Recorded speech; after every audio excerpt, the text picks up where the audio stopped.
Back to my channel र आज पनि सधैँ जस्तो भिडियो लिएर आएको छु तपाईँहरूको सामु र मेरो चाहिँ कति दिन बादमा बनाउँछु यो भिडियो चाहिँ। अब म भिडियो त्यति ज्यादा बनाउनु पाउँदिनँ, टाइम पाउँदिनँ भिडियो बनाउनु।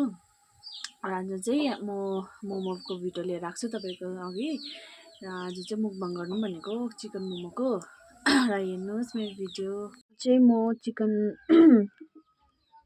किमा गर्न आँटेको। यहाँ चाहिँ हाम्रो किमा भइसकेको छ र प्याज पनि यहाँ भइसकेको छ। अब यसलाई मिक्स गर्छु, त्यहाँदेखि चाहिँ मोमोको किमा रेडी हुन्छ। त्यही बनाउँछु मोमो चाहिँ। आधा रेडी भइसक्यो, हजुरले बेल्दैछ। त्यहाँ चाहिँ मोमो भइसक्यो, मक्टु यहाँ छ। अब चाहिँ हामी पाकिसकेर खान आँटेको। यहाँ छ मोमो चाहिँ यहाँ छ। एउटा यस्तो डल्लो खालके छ, एउटा चाहिँ यस्तो खालके छ। यहाँ चाहिँ सुप छ, यी भाउजूले हाल्दैछ सुप चाहिँ। अचार चाहिँ यहाँ छ। अब चाहिँ हामी खान आँटेको है। हालिदिनु साइडमा हालिदिनु। अब चाहिँ हामी खाएको हाम्रो अचार देखाइदिनु। हाम्रो चाहिँ अब मुकबाङ स्टार्ट भएको दुईजनाको। कोही हातले खानु पर्यो, हातले खानु पनि मजा आउँछ।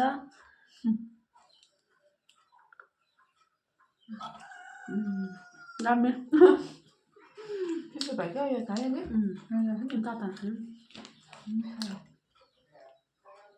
डल्ले खोर्सानीको भिजाको अचार र मोमो दामी भयो।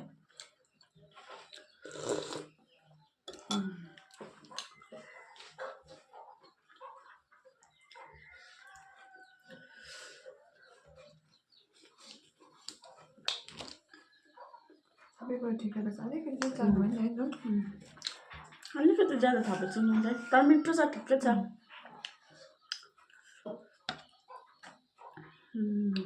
पिरो पिरो अचार, डल्ले खोर्सानी भिजाको।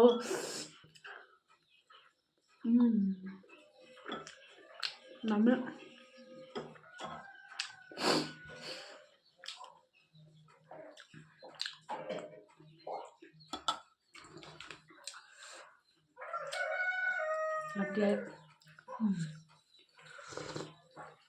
सुप पनि दामी भएछ है। ठिकै भयो।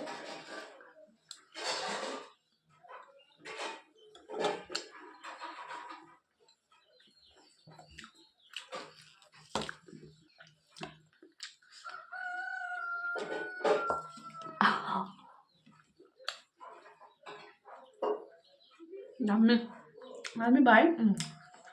सबै ठिक्क भयो। अस्ति नै खम भन्दै थियो है, आज चाहिँ ठिक्कै भयो।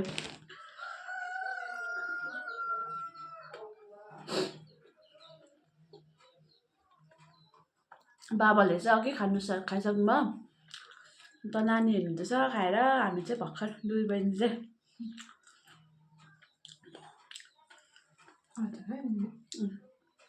झन् सेट्टिस भएछ। अचार चाहिँ बहिनी दीक्षाले पिसेको दामी भयो। हालिदिनु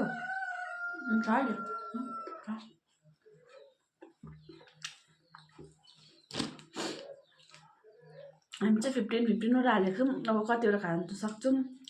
फर्स्ट चाहिँ हामीले 15-15वटा हालेर खाँदैछौँ।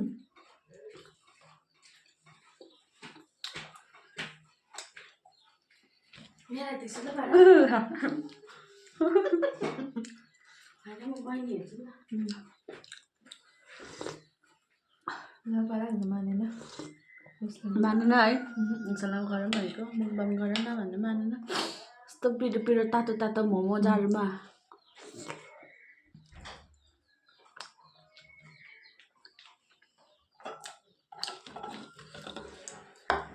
मोमो चाहिँ दुई प्रकारको हुन्छ, एउटा डल्लो, एउटा चाहिँ लामो खालको।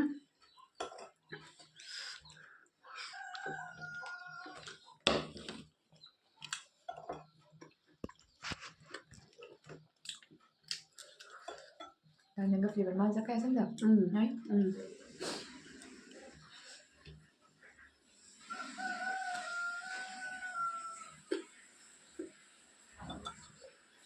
हर्दी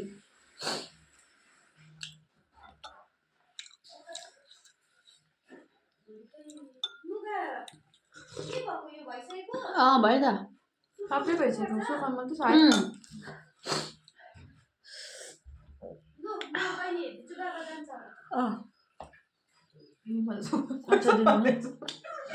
सुकाउनु पर्छ अचार छ हाम्रो अचार अचार पनि दामी छ पिरो डल्ले बदामको बदाम हालेको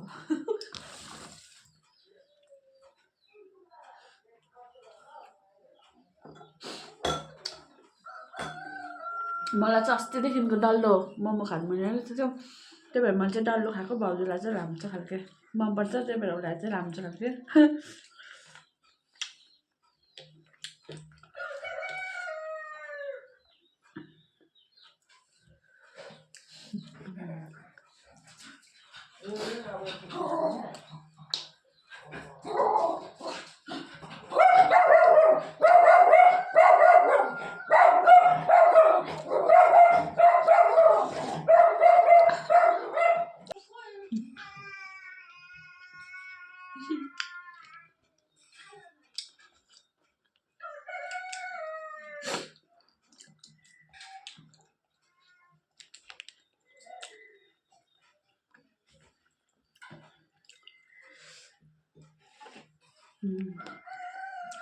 अचार चाहिँ भुल्नुपर्छ होला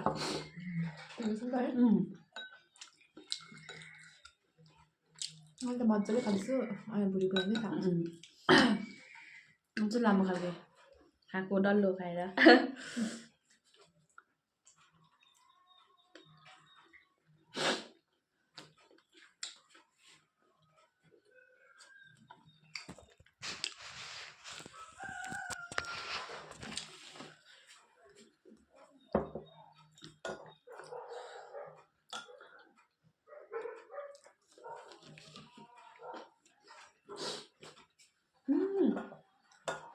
रहेछ मैले चाहिँ ल्याएको छु त होइन नेक्स्ट नम्बर हड्डीले है केमा चाहिँ घरमै बनाएकोले गर्दा अलिक हड्डी ज्यादा भएछ हड्डी ज्यादा हालेको छु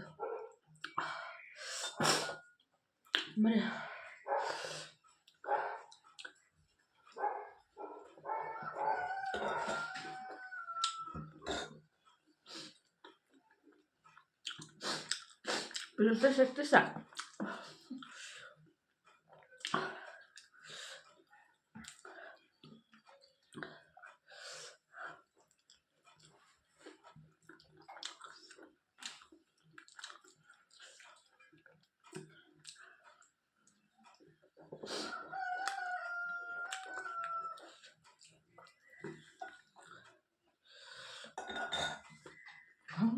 Va.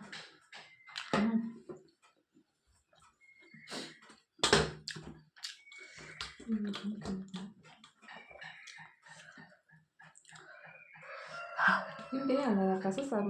Ini?